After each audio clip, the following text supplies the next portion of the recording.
Voltamos, amados ouvintes, mais uma vez na noite de hoje com vocês, o sócio pensador da Sociedade do Pensamento Livre, Fiorello Agostini, mais um de nossos programas Pensamento Livre, programa que é produzido pela Sociedade do Pensamento Livre e tem o apoio cultural da Rádio Cidade FM 98.3, a sua rádio, a nossa rádio, a Rádio do Povo, e da Peixe e Vida, aquários e lagos ornamentais de pequeno e grande porte.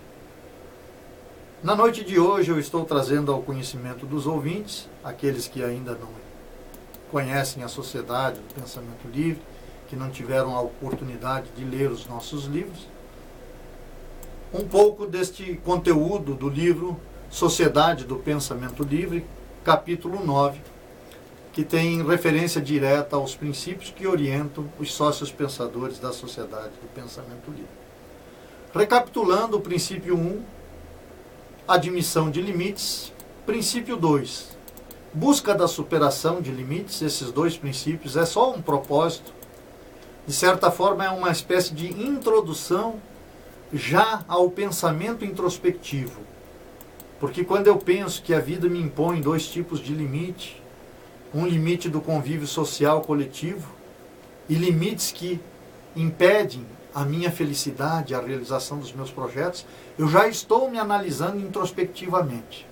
Então isto é uma forma de adentrar de forma sutil no campo da introspecção. O princípio 2, busca da superação dos limites, bom, agora eu situei o que me prejudica, o que eu acho que não me permite avançar, mas como que eu resolvo isso? De certa forma é um questionar-se em busca de uma possível solução, de solucionar efetivamente ou amenizar aquele problema que nos acomete, seja ele qual for. O princípio 3, que falamos anteriormente, é adentrar no mundo introspectivo. Porque como nós já colocamos aqui algumas vezes, a introspecção é uma amiga fantástica. Porque o princípio 3 nos sugere tempo para o pensamento livre introspectivo. E nos sugere efetivamente o pensamento livre na prática da introspecção disciplinada. Por quê? Porque nós acreditamos e já presenciamos os resultados que isto traz. Então o princípio 3 implica sim, já não só em propósito, mas numa ação. Você tem que efetivamente dispor de um tempo do teu dia, 10 minutos, como foi colocado ali naquele exemplo, pelo menos 10 minutos. Sentar-se confortavelmente numa cadeira, fechar os seus olhos e deixar que os pensamentos aflorem. Porque todas as soluções que necessitamos residem dentro de cada um de nós. No entanto, se não dedicarmos um tempo suficiente à interiorização humana, obviamente que isso não será manifesto. Ou mesmo até no momento que é manifesto, nós ignoramos esta intuição, esta ideia criativa que traria definitivamente a solução na superação daquele limite que atravanca o nosso propósito de realização. O princípio 4, ele nos diz o seguinte, análise da transformação. Eu vou discorrer um pouquinho aqui sobre a escrita e depois até comentar um pouquinho dele. Ele nos diz o seguinte, análise da transformação. A vida conspira a nosso favor. O saber está no inconsciente coletivo.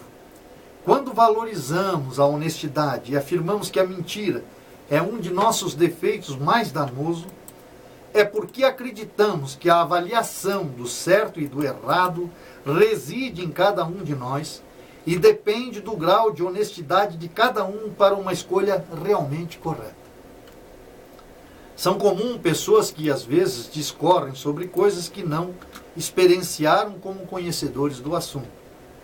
Às vezes, nos nossos encontros, pessoas falam como conhecedores da introspecção disciplinada, quando a própria fala evidencia o desconhecimento da prática. A verdade nem sempre é bonita ou boa. A morte física é uma verdade inquestionável, mas não gostamos muito de falar sobre ela. O que por vezes nos faz desonestos é essa necessidade do estou bem, obrigado. Ser honesto não significa não errar. Lesar alguém de alguma forma é errado. Mas, se confesso o erro, estou sendo honesto. E às vezes, para passar uma imagem de retidão, ignoro o fato e vou fazendo do meu interior um depósito de desonestidade que cada vez mais dá conteúdo maior para as minhas ações posteriores. É um depósito compulsório de desequilíbrios emocionais, compulsões e defeitos crescentes decorrentes da mentira. Estamos evidenciando bastante a mentira e a honestidade, porque é indispensável a prática do quarto princípio, a total honestidade na análise da transformação. Não devo permitir enganar-me, pois uma vez inserida esta prática será uma constante na vida. A primeira análise que devo fazer é se realmente consigo admitir e situar o que em mim me desagrada. Aqui seria interessante analisarmos desde pequenos defeitos que julgamos insignificantes até os mais visíveis que nos causam desconforto. É importante situarmos coisas pequenas, porque obviamente por serem obstáculos mais fáceis de serem removidos, vão nos preparando lentamente para a superação dos obstáculos maiores. Uma vez situados entraves que retardam nosso crescimento como humanos, evoluímos dentro da análise, honestamente admitindo o que já fizemos a respeito para minorar o problema e qual o resultado que esta ação provocou. Se esta ação até aqui, seja ela qual for, não resolveu nem minimizou a questão, já se provou inútil. Porém, não descarte a ação em dois casos: quando ela propiciou qualquer tipo de alívio ou quando a opção de uma ação transformadora não é disciplinada. Exemplo: tem pessoas com problemas emocionais graves, como a depressão, que vão ao psicólogo ou psiquiatra por uma ou duas vezes e dizem que não funcionou. Em qualquer tentativa na busca de melhorarmos, devemos dar tempo suficiente e só abandonar a prática quando se prova ineficiente. Portanto, não devemos abrir mão da ação que tenhamos tido que ocasionou bons resultados, mesmo quando o problema não foi de todo resolvido. A introspecção disciplinada já se provou positiva por aqueles que adotaram sua prática. Por isso estamos sugerindo que estes princípios se somem às soluções já existentes. No caso específico da introspecção, nós sugerimos ao menos 30 dias de uma prática disciplinada. E se após esse primeiro período, só após esse primeiro período, melhor dizendo, poderemos observar os avanços relacionados ao problema. Eu costumo dizer que esses princípios têm um senso de justiça enorme. Se a gente fizer uma breve análise desses 4 princípios que orientam os sócios pensadores da sociedade do pensamento livre em busca de um viver melhor, acho que os ouvintes irão convir comigo que há um senso de justiça enorme. Primeiro, por que princípios? Porque princípio é aquilo que efetivamente não se altera. Se a gente se deter nisso tudo que foi falado na noite de hoje, nós vamos observar que são ingredientes presentes em todo ser humano. O exemplo do princípio 1.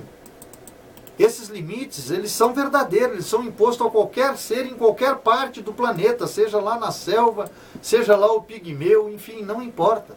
Seja lá numa tribo da África, não importa qual é o idioma, qual é o credo, ele está condicionado aos mesmos limites. O limite coletivo daquilo que rege a sua sociedade, a cultura onde ele vive, não é, para tornar possível o convívio coletivo. E também há limites que ele precisa superar, no sentido de suprir as suas necessidades em relação à vida. Então vejam bem que esses princípios eles são adequados a qualquer pessoa em qualquer lugar do mundo. O princípio 2, por que a gente coloca que é um propósito? Ora, se tem alguma coisa que me incomoda, eu tenho que ter um propósito de fazer alguma coisa a respeito, não é verdade? Eu tenho que analisar e fazer alguma coisa a respeito. Se eu tenho um projeto a ser realizado, por exemplo, do ponto de vista material, quero adquirir um bem, seja uma casa, seja um carro, né? Eu preciso planejar, eu preciso ter um propósito numa primeira instância e depois ver no campo da ação como que eu realizo isso. E o princípio 2 é exatamente isso. Bom, eu situei os princípios que me atrapalham, que impedem o meu crescimento, que impedem um viver melhor. Então eu quero sim, eu quero colocar em mim esse propósito que se há uma possibilidade de melhora, e como nós colocamos muito bem, que a gente reage como uma criança que põe o dedo na chapa quente, não é verdade? Quando uma coisa nos incomoda, nós não ficamos indiferentes. Nós fazemos alguma coisa, nós rezamos, nós vamos em busca de soluções, não é verdade? No entanto, às vezes essa solução não ocorre. Nós não conseguimos solucionar o problema. Aí nós sugerimos o princípio 3, tempo para o pensamento livre e introspectivo. Por que pensamento livre e introspectivo? Porque a análise é pessoal, é aquilo que lhe é inerente, é aquilo que você julga ser bom ou ruim para você. Obviamente que as soluções dos teus problemas residem, acredite, em você mesmo. No entanto, elas só virão do inconsciente, desse saber humano, como colocou ali o princípio, a nível de consciente, ou só vão vir a nível de razão se eu me permitir um tempo de busca desse autoconhecimento, esse tempo de interiorização humana, onde esse eu mais íntimo é revelado a mim mesmo e me capacita no sentido de caminhar rumo às superações desses limites que impede o viver melhor. No quarto princípio, análise da transformação, eu brinco sempre que é um princípio com senso de justiça, não é? Por sócios pensadores nós dizemos, muito bem, você está na sociedade, está praticando a introspecção, 30 dias, agora é a hora da análise da transformação e de decidir se você quer seguir conosco ou não. Porque não seria lógico você ter qualquer tipo de atitude nova na sua vida e não avaliar o resultado que isso lhe traz.